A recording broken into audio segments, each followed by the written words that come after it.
Neznáte náhodou ten nůž? Tím nožem byl totiž zabit Toufar.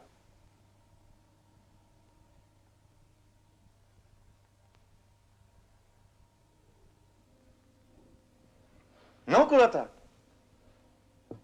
Nevíte náhodou, komu patří ten nůž?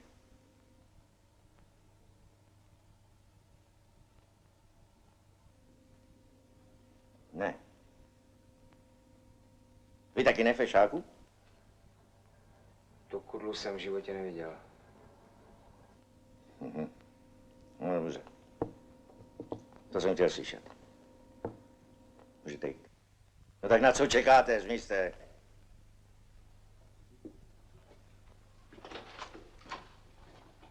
No a my mládenci taky pomalu půjdeme. No jdeme. No. A vy si můžete uvařit culifindu na uklidněnou, slečno kulatá.